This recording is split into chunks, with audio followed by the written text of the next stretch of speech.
Bonjour à tous et bienvenue dans le Very Late Show du 31 octobre, l'émission qui revient sur l'actualité des dernières heures, le lundi, mercredi et vendredi, à 7h en audio et à midi sur YouTube. Et aujourd'hui, on va parler d'un film de bandeur de Japon. Il y aura qu'un sujet parce que je sais que je vais faire très long sur le film d'Orelsan, donc on va se contenter de ça, comme la semaine dernière quand j'ai fait ça sur Kaamelott.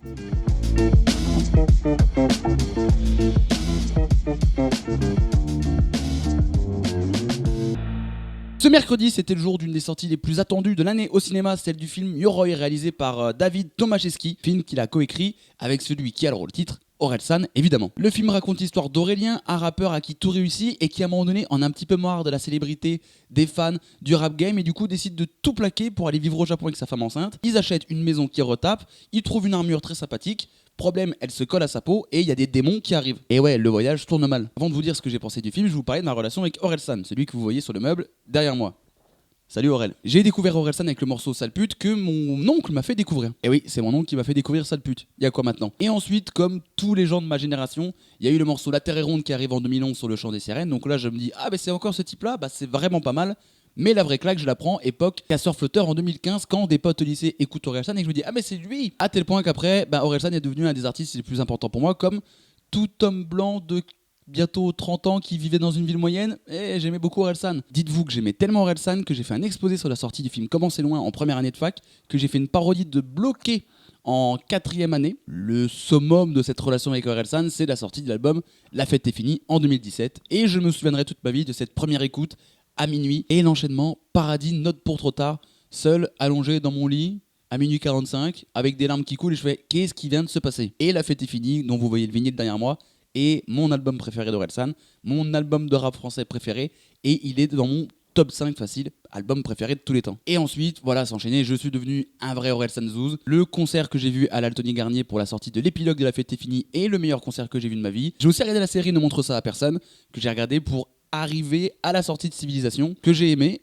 moins que les autres, mais j'ai quand même aimé. Et donc maintenant, ça fait une dizaine d'années que j'adore Orelsan dans tout ce qu'il fait. Tout ce qu'il fait jusqu'à Yoroi, parce que je dois reconnaître que j'avais un petit peu peur quand je voyais la promo et tout ce qu'il y avait autour du film, parce que Orelsan c'est quand même un gros bandeur de Japon. Tout ce qui est manga et toute la culture japonaise m'intéresse pas forcément, donc du coup j'avais un petit peu peur de me dire il est parti dans son délire et je vais être un petit peu de côté. Et là où j'ai eu encore plus peur, c'est pour la promo ou la non-promo de l'album justement, parce qu'il a annoncé une tournée et dit Bercy. Sauf que lui en interview quand il parlait du film il disait non il n'y a pas d'album.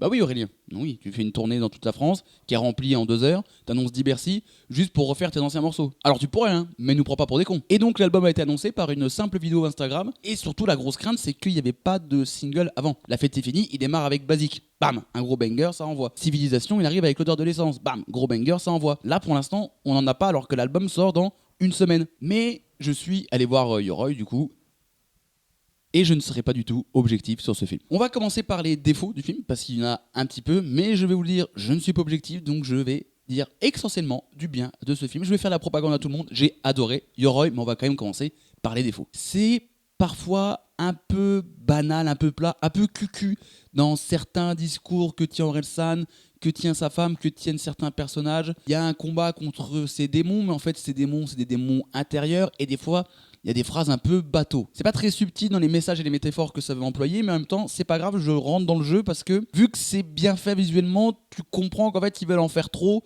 donc c'est pas subtil et t'es obligé de trop en faire pour que ça soit bien. Le gros défaut aussi, c'est que Orelsan joue pas très bien. Pas un très bon acteur, Orelsan. Enfin si, Orelsan il joue très bien. Il joue très bien le Orelsan des casseurs-flotteurs, de Bloqué. Et la semaine dernière, j'ai critiqué Alexandre Astier qui faisait toujours le même personnage 10 ans après. Donc là, vous vous dites, oui, c'est normal que tu critiques Orelsan qui fasse toujours le même personnage 10 ans après. Alors, il fait le même personnage, mais en fait, pas vraiment. Parce que je vais reprendre le morceau San qui est pour moi le meilleur élément de comparaison avec le film Yoroi. Si je veux vendre le film Yoroi à ceux qui ne sont pas convaincus d'aller le voir, si vous avez aimé le morceau San, vous adorez le film Yoroi. Et dans San, Orelsan dit « J'essaie de fitter, rester d'actualité sans devenir ma propre télé-réalité. Je veux pas rester piégé, figé dans mon personnage comme une prise d'otage à Disney. » Donc en fait, le perso d'Orel, il a le même style, le même phrasé, mais pas les mêmes problèmes. Et ça, c'était son évolution durant toute sa carrière. Époque perdue d'avance, ses problèmes, c'était de pouvoir rentrer en boîte et choper des meufs. Pendant l'époque Chant des sirènes, c'était de rester intègre et arriver à supporter la célébrité. Pendant l'époque Comment c'est loin, casseur-flotteur, c'était réussir dans la musique, devenir un adulte. Pour l'époque La Fête est finie, c'est la crise de la trentaine, gérer son couple, peut-être avoir des enfants. Et sur Civilisation et Yoroi, c'est la peur de l'avenir pour lui et son enfant.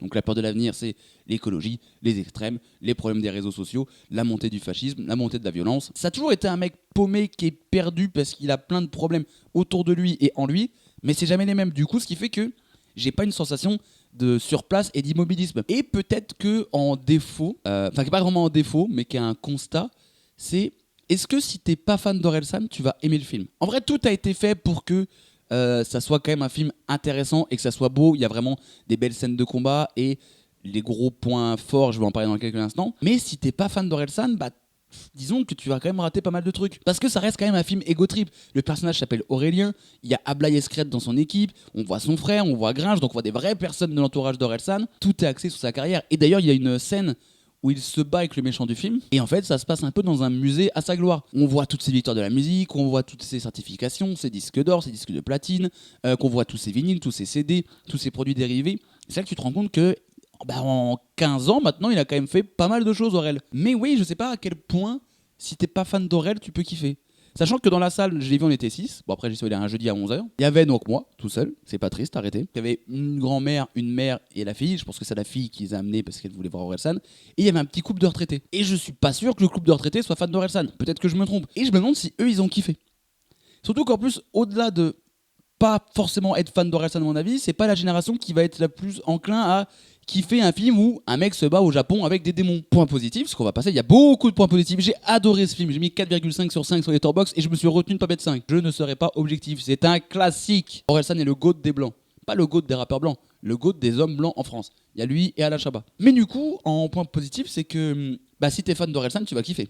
Ah oui, ça du coup tu vas kiffer parce que vraiment c'est pas subtil les références. Comme je disais, il y a Ablaye, il y a Scred, on voit Clément, on voit Gringe. On va parler des yokai, du coup les démons d'Orelsan qui sont trop stylés. Quand je vois des films, surtout américains, qui utilisent beaucoup d'effets spéciaux, beaucoup de fond vert, bah là c'est quand même bien plus joli, c'est palpable, il y a quelque chose de beau, ça a été fait avec l'atelier, avec le Studio 69 qui est une entreprise de FX et de création de personnages de costumes à Montreuil. Ah c'est beau, il y a un côté un peu Tim Burton parce qu'on a des vrais personnages qui ont vraiment des textures, il se passe quelque chose, le boulot qui a dû être fait pour animer ces trucs là, pour les mettre en place pour que ça soit cohérent, vraiment c'est très très beau, il y a quelque chose de vivant, de palpable, on y croit à ces démons, c'est pas un truc où tu te dis oui bon là c'est un fond vert.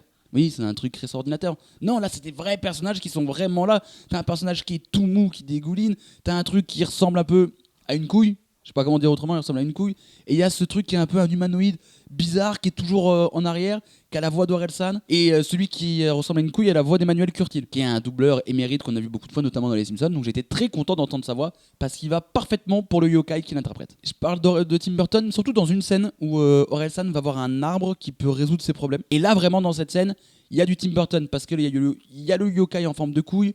Il y a l'arbre qui commence à bouger avec des branches qui deviennent des bras qui entourent Orelsan, des fruits qui poussent, qui commencent à parler. Et là, il y a vraiment un truc où tu dis oh, c'est Tim Burton Prime, mais fait en France, chez nous. Cocorico. Au-delà des yokai qui sont très bien faits, et du coup, il y a quand même beaucoup d'ambition, c'est quand même très généreux.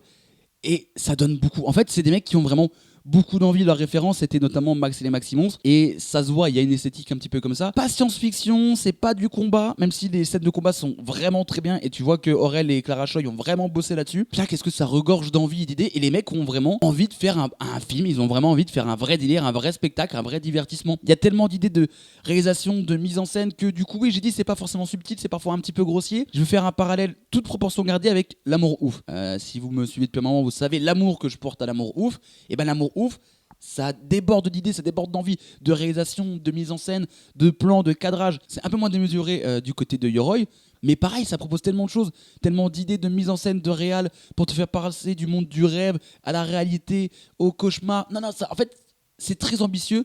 C'est des mecs qui ont envie de faire un vrai spectacle, proposer quelque chose aux gens. Et du coup, je peux pas être contre ça. Donc même s'il y a des défauts que je vous ai dit en début d'émission, avec oui, c'est parfois pas très subtil, ça ne joue pas très bien. C'est pas grave parce qu'en fait tu donnes tellement que du coup tu dis oui donne. Donc forcément que tu vas te brûler un petit peu les ailes parce que tu vas en faire beaucoup.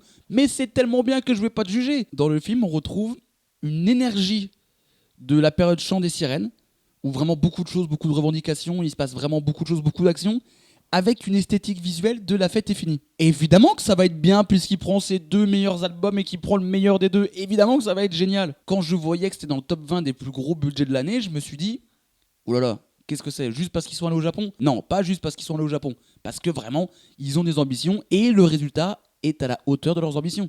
On le voit, le budget. On le voit. Et autre qualité, c'est drôle. Il y a vraiment des vannes très très drôles. Orelsan est très drôle, parce que c'est le seul plutôt drôle du film. Parce que lui, il est en décalage. Et c'est ça qui est drôle. C'est ça la comédie. C'est qu'en fait, dans une situation qui est quand même très dangereuse, parce que lui, il a une armure donc il n'arrive pas à se défaire, et les démons qui viennent le tabasser chaque soir, bah, tout le monde est stressé. Tout le monde est stressé pour lui, que ce soit sa femme, les personnes au Japon qu'il rencontre, son entourage. Lui, bah, il est un peu détente et il fait des blagues, donc il s'en fout un petit peu quand même. Orelsan a fini le jeu, là, voilà, il a atteint son objectif de faire un film de bandeur de Japon où il se bat contre des yorai en armure. Il a tout réussi, vraiment, il s'est fait un kiff. Mais c'est pas juste il s'est fait un kiff et c'est chiant pour nous, non. Il s'est fait un kiff et il nous a fait un kiff à nous. Orelsan est dans les plus gros vendeurs d'albums de rap français, je pense, de tous les temps. Et sur les dernières années, c'est pas approuvé. Elle a fait T'es fini et Civilisation. Ça fait 100 000 ventes en à peu près 3 jours. Puis vu qu'à chaque fois, il fait des éditions de collector, donc là, il a refait pour La Fuite en avant avec des petits personnages, des petites figurines, bah forcément, ça va booster les ventes, donc il va faire 100 000 avant que l'album soit sorti. Il vend des millions d'albums, il remplit des salles à travers toute la France, mais est-ce qu'il va faire des millions d'entrées au cinéma? Et il y a un gros budget, donc Sony espère une renta. Ou Sony se dit, vu que l'album sort après, ça fait un doublon, ça se tient. J'ai pas parlé de la musique! La musique, et ouais, putain, la musique du film. Et ouais, parce que je vous avais dit que j'avais peur de Yoroi, j'avais peur de l'album La Fuite en avant. Sauf qu'il y a des morceaux de La Fuite en avant dans le film, dont un qui est directement pendant les petits encarts. Vous savez, il y a les sociétés de prod et tous ceux qui ont participé, donc Canal, Prime Video, tout ça. Donc là, t'as déjà un morceau. Quand ça va sortir, ça sera mon album le plus streamé en 2025. Je vous le dis, c'est un banger. Tu l'as eu, t'assumes. J'imagine que c'est ça le titre. Maintenant, parce que dans la tracklist, il n'y est pas. Mais en tout cas, le refrain, ça parle de ça, de la célébrité. Tu l'as voulu, t'assumes. Et c'est un banger. Le morceau de l'outro du générique de fin, c'est un banger. On a entendu le morceau avec SDM pendant une scène de bagarre incroyable. Ça va envoyer aussi. Et comme le film, bah, l'album, c'est l'énergie du chant des sirènes avec l'esthétique de La Fête est finie. Et des prods un petit peu japonisantes. Et en plus, il va y avoir Thomas Bangalter sur l'album. Qui, à mon avis, qui va faire une prod, il va pas chanter. Quoique, j'adorerais que Thomas Bangalter chante. Orelsan va tout tuer. Orelsan va prendre 4 victoires de la musique encore. Je vous le dis. Il va être mon album le plus streamé en 2025, même s'il sort le 7 novembre. Orelsan, tu nous fais trop du bien. Merci, comment je peux te remercier? J'ai mal aux genoux, donc s'il te plaît, non. J'avais un petit peu peur de Yoroi, j'avais un petit peu peur de La Fuite en avant. J'ai vu Yoroi, j'ai entendu des extraits de La Fuite en avant. Je n'ai plus peur de rien. Et Orelsan, j'ai qu'un truc à dire. Merci. Je t'aime, Aurélien. Merci pour le film, merci pour l'album qui, je le sais, va être génial. Merci pour tout, merci pour La Fête est finie. Et puis continue à nous régaler. Merci à vous d'avoir suivi ce numéro du Very Late Show. Si l'émission vous plaît, n'hésitez pas à vous abonner au compte Instagram Production Podcast, à partager l'émission sur les réseaux sociaux, à mettre une bonne note sur les plateformes de streaming si vous écoutez en audio, à vous abonner à la chaîne YouTube, à mettre un like, un commentaire si vous nous regardez en vidéo. Et puis voilà, parlez d'émissions autour de vous, ça fait plaisir. Et surtout, allez voir Yoroi, je vous en supplie. Quant à moi, je vous dis à lundi. Salut la team!